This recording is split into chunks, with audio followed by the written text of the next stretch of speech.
I can still hear the exact sound of his voice when he said it, low, urgent, almost trembling. Turn the car around, now. We were only 10 minutes from my parents' house. I'd been humming along to the radio, hands relaxed on the wheel, thinking about how Mom would probably overcook the roast again. Then I saw his face, pale, eyes locked on something outside the window, like he'd just seen a ghost. Why? I asked. He didn't blink, just please, turn around. So I did, no questions, no arguing, because whatever was in his voice wasn't fear. It was recognition.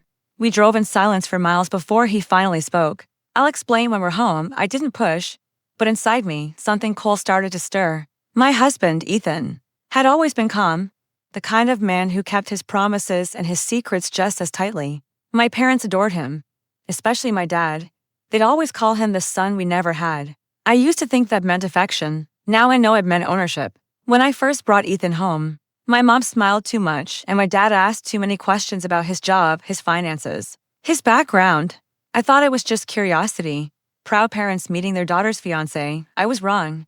For years, every dinner was the same, polite laughter, shallow small talk, and the quiet tension that hummed between my father and me.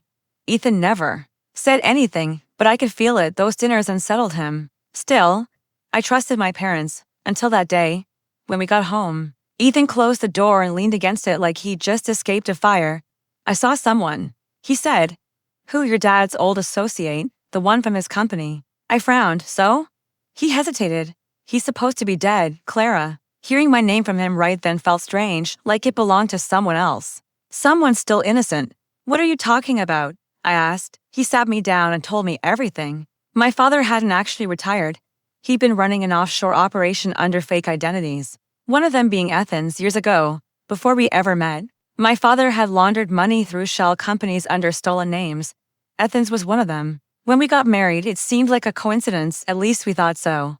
But seeing that man alive outside my parents' house could only mean one thing. They were cleaning up loose ends. And Ethan was next. When your world shatters like that, you don't cry or scream, you just freeze. That night, I lay awake next to him, staring at the ceiling, replaying every smile, every hug. Every "we're so proud of you" my parents had ever said.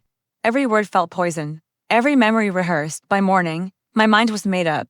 If they had used us for their schemes, I wouldn't confront them, I'd erase them. Quietly and completely. The first step was patience. I visited more often, smiled more. Let them believe I was blind to everything. I asked Dad about his retirement portfolio, pretending I wanted investment advice. He bragged like men like him always do.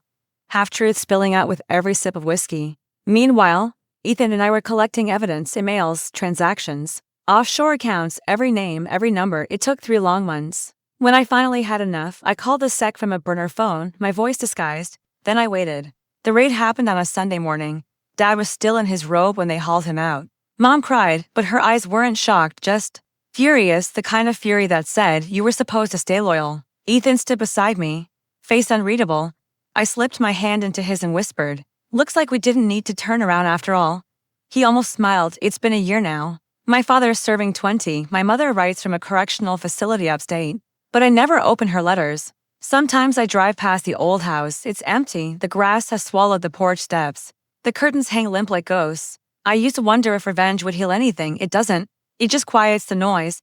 The night before sentencing, Dad called from county jail. His voice was soft. You could have warned me, Clara. I did, I said. I just didn't use words. Then I hung up. Ethan and I moved across the state. He doesn't ask about them anymore. And I don't bring it up. But every time, I catch his reflection in the car window, steady, safe, alive. I remember that moment. The way he whispered, turned the car around. He thought he was saving us. He didn't realize he was handing me the map to destroy them. And I followed it mile by mile, until there was nothing left worth turning back to.